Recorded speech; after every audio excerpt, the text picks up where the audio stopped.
car मोंकार मूलं तुरीयं गिरा ज्ञान गोती तमीशं गिरीशं करालं महाकाल कालं कृपालं गुणागार संसार पारं नतोऽहं तुषाराद्रिसङ्काश गौरं गभीरं मनोभूतकोटि प्रभाश्री शरीरं स्फुरन्मौलिकल्लोलिनी चारुगङ्गा लसद्भालबालेन्दु कण्ठे भुजङ्गा चलत्कुण्डलं भ्रू सुनेत्रं विशालं प्रसन्नाननं नीलकण्ठं दयालं मृगाधीशचर्माम्बरं मुण्डमालं प्रियं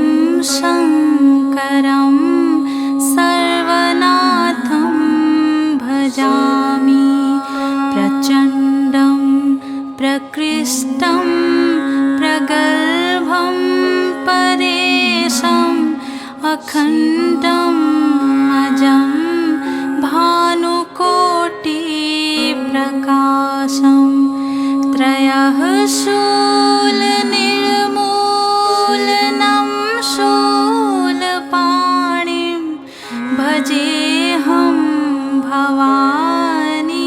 पतिं भावगम्यं कलातीत कल्याण कल्पान्तकारी सदा सज्जनानन्ददाता पुरारी चिदानन्दसन्दोह मोहापहारी प्रसीद प्रसीद प्रभो मन्मथारी नयावदुमानाथ पादारविन्दं भजन्तीह लोके परे वा नराणां न तावत् सुखं शान्ति सन्तापनाशं प्रसीद प्रभो सर्वभूताधिवासं न जानामि योगं जपं नैव पूजां नतोऽहं सदा सर्वदा शम्भुतुभ्यं जराजन्म दुःखोघतातप्यमानं प्रभो पाहि आपन्नमामीश शम्भो रुद्राष्टकमिदं प्रोक्तं विप्रेणा हरतोषये